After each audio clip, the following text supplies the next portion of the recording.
Hello नमस्कार मेरे प्यारे बच्चों एवं विद्यार्थियों। मैं आपका फिजिक्स टीचर आज फिजिक्स के मोस्ट इम्पॉर्टेंट चैप्टर विद्युत के को पढ़ाना चाहता हूँ, जो कि इस प्रकार है। देखिए आप लोग कैसे पढ़ाता हूँ। इतना अच्छे लॉजिक और व्याख्या के साथ पढ़ाऊँगा कि आप लोग एक बार पढ़ने के बाद खुश हो जाएंगे। फिजिक्स अगर जिसको कठिन लगता होगा उसको बहुत आसान लगेगा। तो हमारा पहला जो टॉपिक है दूरी। दूरी को का परिभाषा जो है कुछ इस प्रकार से, किसी खास या विशेष समय में चले गए पथ की लंबाई को ही दूरी कहते हैं। जैसे यहाँ से देखिए एग्जाम्पल के रूप में देखिए, जो यहाँ से स्टार्टिंग पॉइंट है, यहाँ से जो कार चल रही है, वैन चल रही है, वो जो जिस पथ से जा रही है उसके टोटल लंबाई को ही दूरी कहेंगे। ठीक, दूरी एक अदिश राशि होती है जिसमें परिणाम होता है परंतु दिशा नहीं होता है। दूरी का एसआई मात्रक जो होता है वो मीटर होता है। दूरी का एसआई मात्रक मीटर होता है। हमारा अगला टॉपिक है विस्थापन। विस्थापन किसी पिंड द्वारा एक स्थान से दूसरे स्थान तक के लंबाई को विस्थापन कहते हैं। मतलब कि सबसे न्यूनतम लंबाई को ही विस्थापन कहते हैं। जैसे यहाँ ऊपर दिया गया है कि एक बिंदु से दूसरे बिंदु के बीच की न्यूनतम लंबाई को ही विस्थापन कहते हैं। यहाँ पे जो स्टार्टिंग पॉइंट है, यहाँ से देखिए एंड पॉइंट के बीच में जो ये सरल परिपथ है, यही न्यूनतम दूरी है, न्यूनतम लंबाई है, इसे ही विस्थापन कहेंगे। विस्थापन एक सदिश राशि होती है जिसमें परिमाण एवं दिशा दोनों होता है। इसमें परिमाण एवं दूसरा दोनों होता है, जिसके कारण ही यह एक सदिश राशि होती है। विस्थापन का भी एसआई मात्रक जो होता है मीटर होता है। तो अगला पॉइंट है दूरी और विस्थापन का अनुपात जो होता है वो हमेशा एक या उससे बड़ा ही होता है, उससे कम नहीं हो सकता। दूरी अपान विस्थापन ग्रेटर देन इक्वल टू 1। आइए हम नीचे समझते हैं कि ऐसा क्यों होता है। देखिए नीचे दिए गए चित्र में साफ दिख रहा है कि जो 4 है प्लस 3 है प्लस 4 है प्लस 3 है, ये टोटल दूरी है। यानी 4 प्लस 3 प्लस 3 प्लस 4 जो है वो टोटल दूरी यानी 14 मीटर जो है टोटल दूरी हो जाएगी। विस्थापन जो हो जाएगा 5 मीटर प्लस 5 मीटर। यहाँ से इस पॉइंट से इस पॉइंट तक के बीच की दूरी जो होती है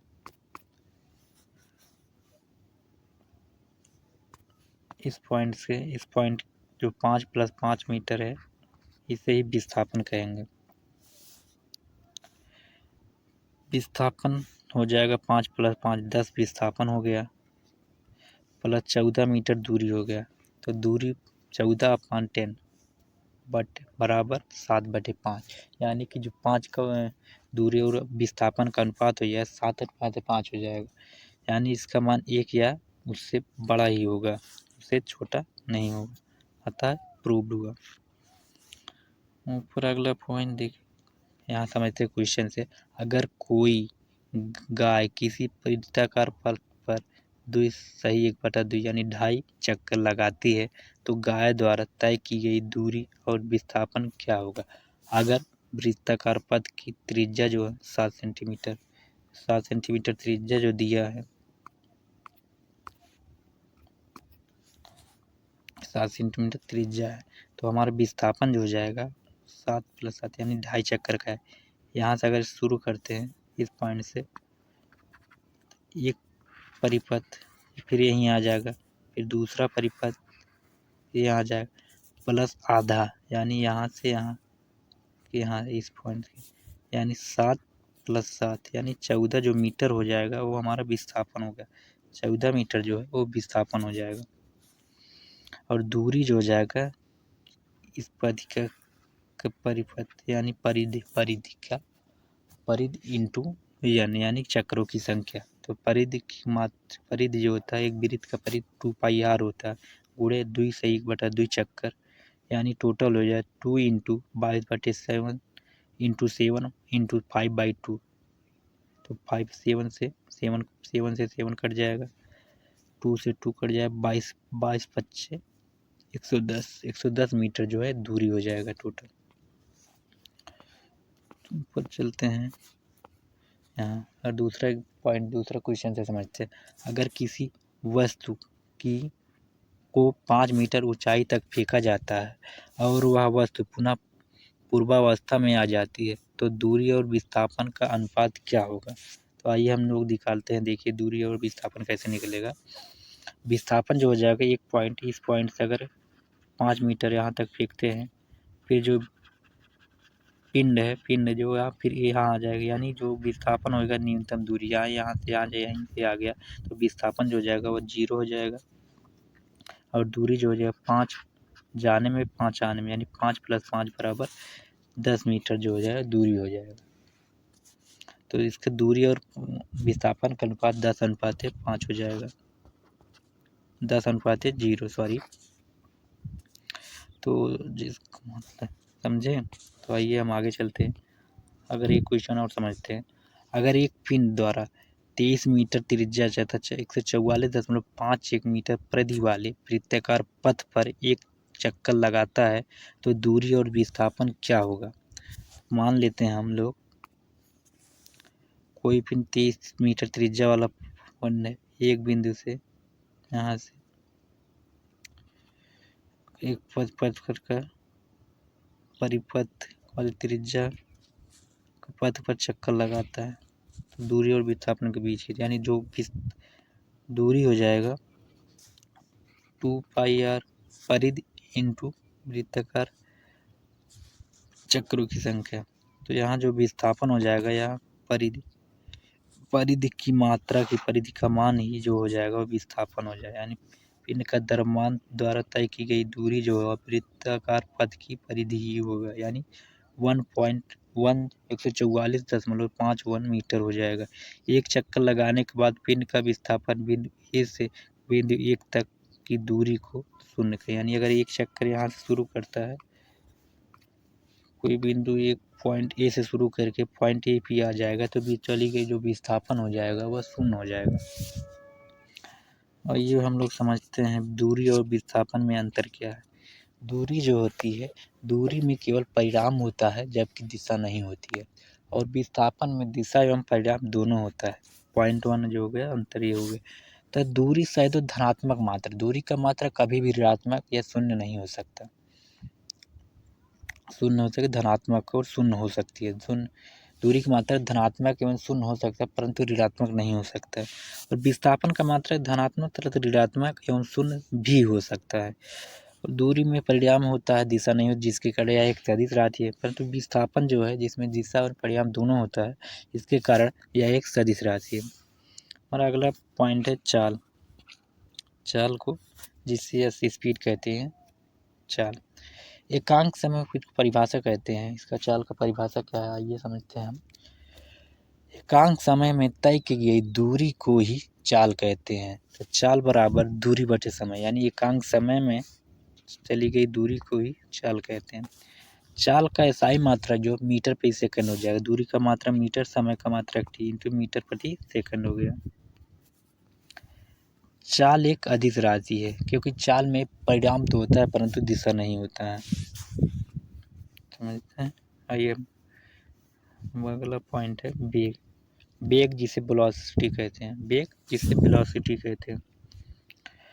वेग एकांक समय में तय की गई विस्थापन को ही वेग कहते हैं, यानी वेग बराबर जो होता है विस्थापन बटे समय होता है जबकि चाल बराबर दूरी बटे समय होता है।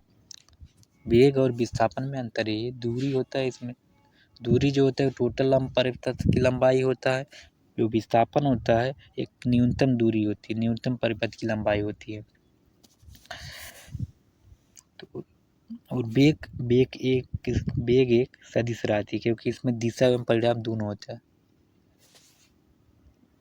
और इसका ईसाई मात्रक जो होता है वो भी मीटर प्रति सेकंड होता है। अगला पॉइंट, बेग में दो प्रकार के बेग होते हैं, एक प्रारंभिक बेग और अंतिम बेग। प्रारंभिक बेग को यू से डिनोट करते हैं, जबकि अंतिम बेग को बी से डिनोट करते हैं। इनिशियल वेलोसिटी एवं फाइनल वेलोसिटी। हमारा अगला टॉपिक है त्वरण। त्वरण किसे कहते हैं, आइए हम लोग समझते हैं। बेग के परिवर्तन की दर को ही बेग में परिवर्तन की दर को ही त्वरण कहते हैं।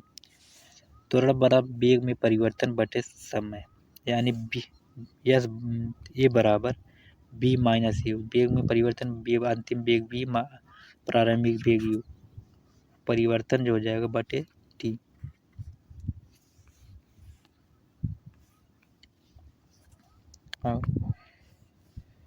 त्वरण का एसआई मात्रक मीटर प्रति सेकंड स्क्वायर हो जाएगा, क्योंकि बेग परिवर्तन मीटर बटे सेकंड इंटू समय सेकंड मीटर प्रति सेकंड हो जाए। त्वरण का मीमा जो हो जाएगा मीटर, यानी मीटर को एल से टी को समय डिनोट करते हैं, टी इंटू -2। महत्वपूर्ण पॉइंट जो है, बेग एक समान होने से त्वरण का मान जो होता है शून्य हो जाता है। जैसे बेग बराबर 10 मीटर प्रति सेकंड, 10 मीटर प्रति सेकंड, 10 मीटर प्रति सेकंड, यानी अंतिम बेग माइनस प्रारंभिक बेग बटे समय को ही त्वरण कहते हैं। यानी अंतिम बेग अगर 10 है, प्रारंभिक बेग 10 है, बटे 2 हो जाएगा, तो त्वरण जो हो जाएगा शून्य हो जाएगा।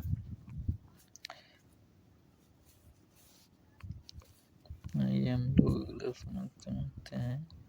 यहाँ भी ये देखिए दिया है प्रारंभिक बेग, अंतिम बेग एवं समय एवं परिणाम का जो रिजल्ट दिया है देखते हैं।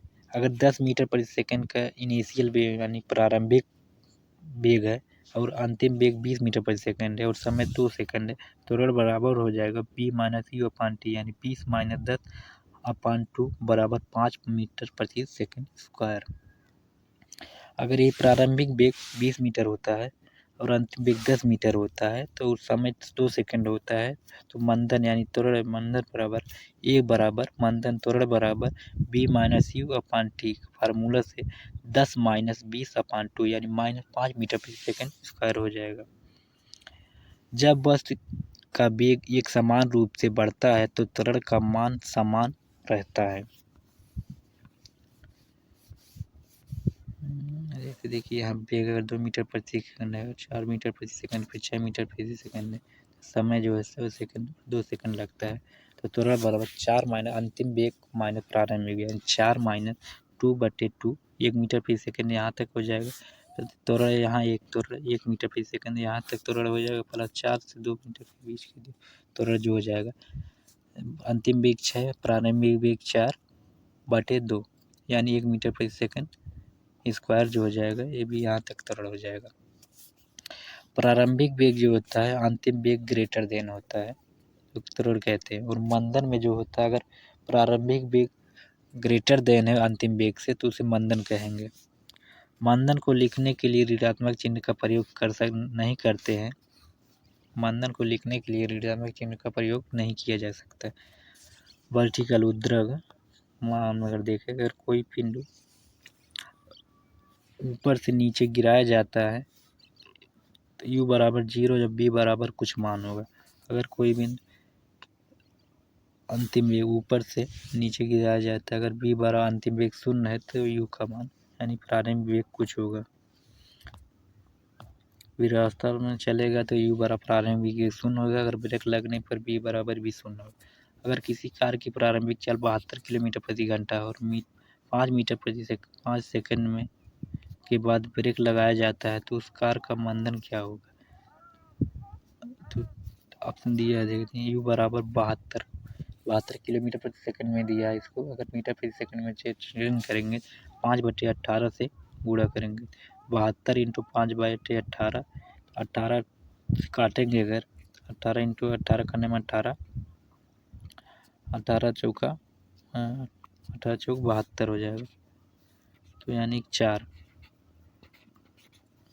5 × 4 = 20 मीटर प्रति सेकंड हो जाएगा। तो अंतिम वेग शून्य होगा, ब्रेक लगेगा जिसके कारण अंतिम वेग शून्य हो जाएगा। तो त्वरण फार्मूला B-U/T में रखेंगे। अंतिम वेग शून्य है, प्रारंभिक वेग -20 है बटे 5 सेकंड है, तो -4 मीटर प्रति सेकंड स्क्वायर जो मंदन होगा इस सवाल का आंसर हो जाएगा। ऑप्शन नंबर ए हमारे क्वेश्चन का राइट है, आंसर हो गया। मंदन लिखने के लिए रेखांकन का प्रयोग नहीं करते हैं, ऑप्शन ए में दिया है। गति का समीकरण, गति के समीकरण को आइए समझते हैं। अगर यस दिया है, यस जो है विस्थापन को यस से डिनोट करते हैं, प्रारंभिक वेग यू से करते हैं, अंतिम वेग को बी से करते हैं, त्वरण को ए से करते हैं तथा समय को टी से करते हैं, गुरुत्वीय त्वरण को जी से करते हैं और जी का मात्रक 9.8 मीटर प्रति सेकंड स्क्वायर होता है और 10 मीटर प्रति सेकंड स्क्वायर होता है। आवश्यकता के अनुसार मान ले सकते हैं।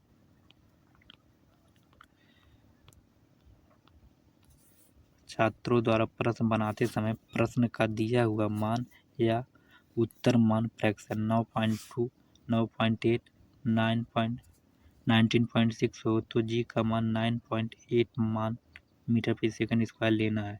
अगर पूर्णांक वैल्यू में दिया है तो 10 मीटर प्रति सेकंड लेंगे।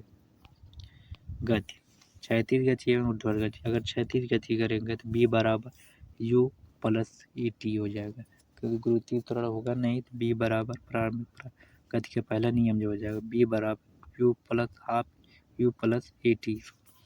और दूसरा जो होगा दूरी S को विस्थापन बराबर UT + ½ ET² हो जाएगा। और तीसरा जो होगा B² बराबर U² + 2A हो जाएगा। अगर एशियन दिया है चक्रों की संख्या तो U + A/2 2n-1 हो जाएगा। अगर कोई बिंदु ऊर्ध्वाधर में नीचे से ऊपर जाता है तो ये बराबर हो जाएगा -g, यानी गुरुत्वीय त्वरण का मान g हो जाएगा। तो B बराबर जो हो जाएगा U - GT हो जाएगा पहला समीकरण। गति का दूसरा समीकरण UT + -½ GT² हो जाएगा, क्योंकि जो g का मान जो माइनस में होगा। और तीसरा समीकरण B² = U² - 2G होगा। और Sn बराबर U - G/2 2n-1 हो जाएगा। अगर ऊपर से नीचे गिराया जाए तो g का मान हमेशा धनात्मक होगा। B तो वही फार्मूला आ जाएगा।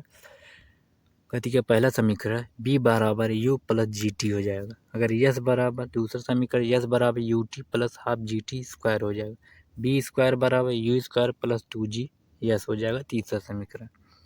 और अंतिम हो जाएगा Sn बराबर U + G/2 2n-1 हो जाएगा। आवश्यक इनको क्वेश्चन को सॉल्व करते समय आवश्यकता अनुसार हम सूत्र का प्रयोग करेंगे।